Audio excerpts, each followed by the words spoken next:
আমার অফিস থেকে তুই বাইরে যা। যখন দুঃখে পড়ছিলা তখন আমার মেয়ের হাত ধরে তো নদী পার হয়েছিল। এই রাতুলের কথা ছিল আমার মেয়ের এসে বিয়ে করতে। আব্বা, কারে কেক খাওয়াইতেছ তুমি? তোমার এখান থেকে যেতে হবে।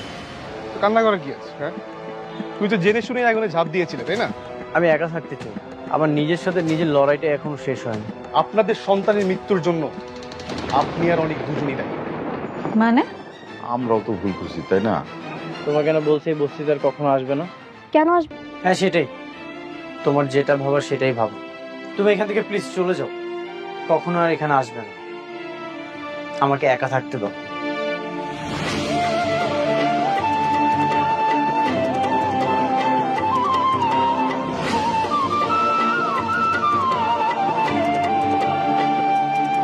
ও যদি আমাকে ডিভোর্স দিয়ে দেয় তাহলে তো আমি বাঁচতে পারবো না।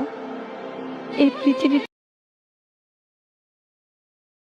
আমি মাত্র একজনকেই ভালোবাসি, আর এই ভালোবাসার জন্য আমি সবকিছু করতে রাজি।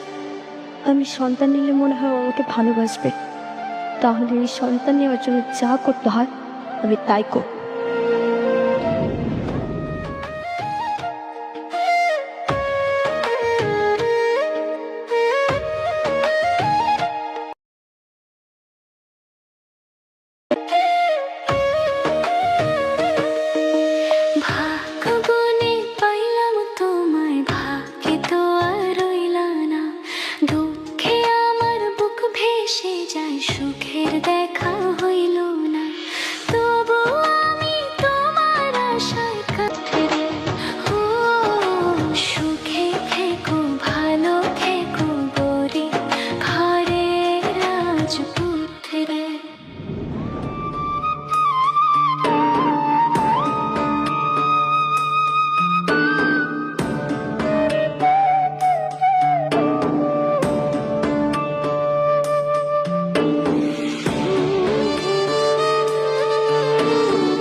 মামলা আব্বা, কিছু কইবা?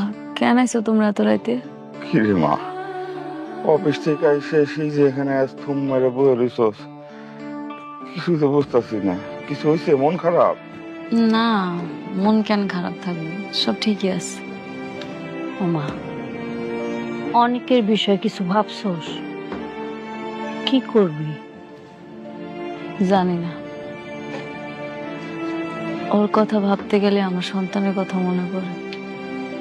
ওই আমার যে কষ্টটা দিছে এটা আমি বলতে পারতাছি না আম্মা। মারে ও মা, অনেকই তো কষ্ট পাইতেছে। তোর সন্তানটা মরে গেল, তোরা দু জায়গায় দুজন বসে বসে কষ্ট নিয়ে কাঁদতেছস। আমি কই কি, একটু বাইরে দেখ, তোরা দুজন যদি একসাথে থাকোস তাহলে আমার মনে হয় যে আস্তে আস্তে তোকে কষ্টটা কমে যাবে।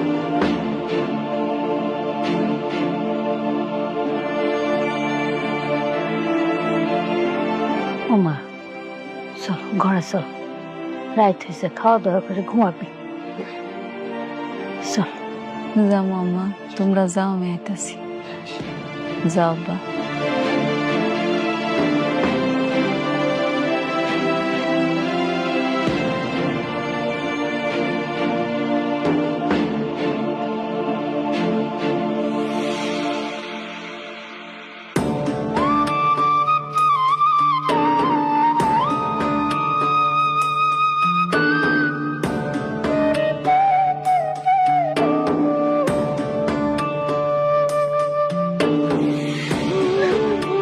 কি রে মা, কান্না করছিস কেন?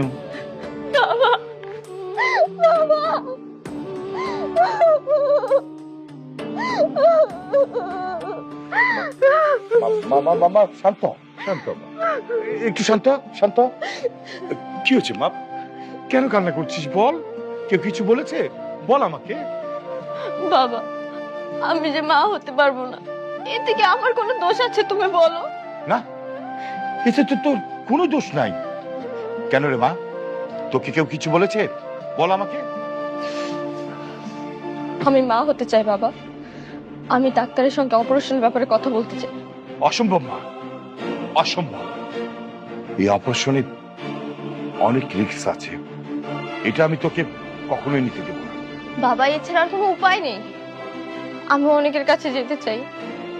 একটা সন্তান না হলে আমি অনেকের কাছে কিভাবে যাব বলো? এই অপারেশনটা যদি সাকসেসফুল হয় তাহলে তো আমি অনেকের কাছে যেতে পারবো। মারি, তুই কেন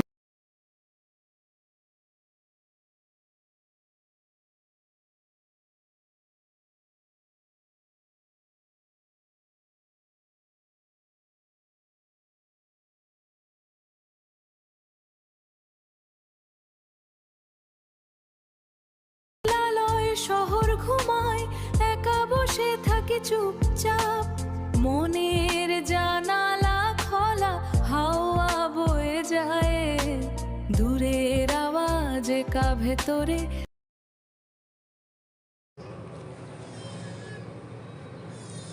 এই নাটকে আমরা অনেক কিছু দেখতে পাই। এইখানে মূলত গরিবঘরের এক ছেলেকে নিয়ে এই মূল কাহিনীটা করা হয়েছে। গরিবঘরের এক ছেলে বড়লোকের মেয়েকে বিয়ে করে রাজপুত্রের মতন জীবনযাপন করে এবং গরিবঘরের রাজপুত্র নাটকটা অনেক আকর্ষণীয় ও জনপ্রিয় হয়ে উঠেছে। অনেক মানুষের মন কেড়ে নিয়েছে এবং মানুষ এটাকে দেখতে অনেক ভালোবাসে।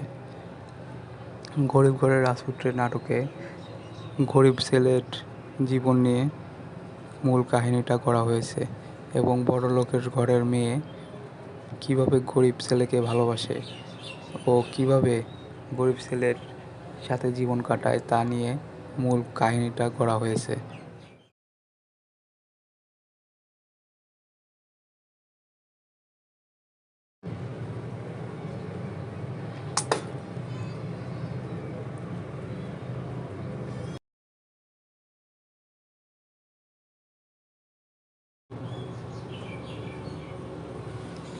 নাটকটা সবাই দেখে অনেক পছন্দ করেছে এবং নাটকের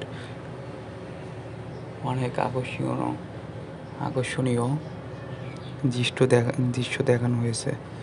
সবাই নাটকটা দেখে অনেক মজা পাবে।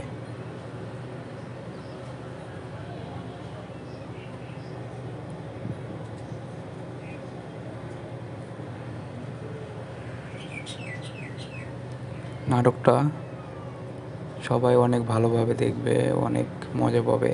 নাটকের মূল ভিত্তিটা হলো গরিব ঘরের ছেলেকে নিয়ে।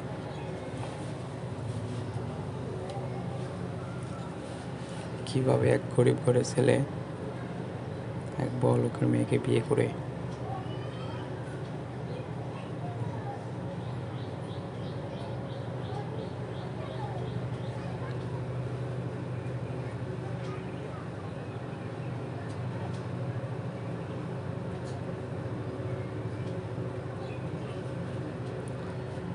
আর এই বিষয়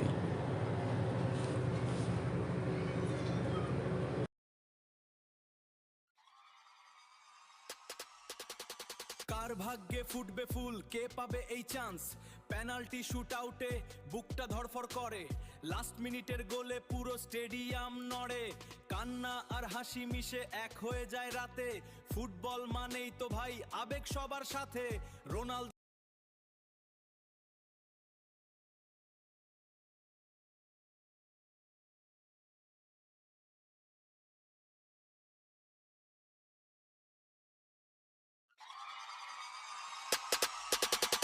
কার ভাগ্যে ফুটবে ফুল, কে পাবে এই চান্স, পেনাল্টি শুট আউটে বুকটা ধরফর করে, লাস্ট মিনিটের গোলে পুরো স্টেডিয়াম নড়ে, কান্না আর হাসি মিশে এক হয়ে যায় রাতে, ফুটবল মানেই তো ভাই আবেগ সবার সাথে, রোনালদো মেসি গেল, এলো নতুন প্রজন্ম, রেকর্ড ভাঙা গড়ার খেলায় মাতবে এবার বিশ্ব।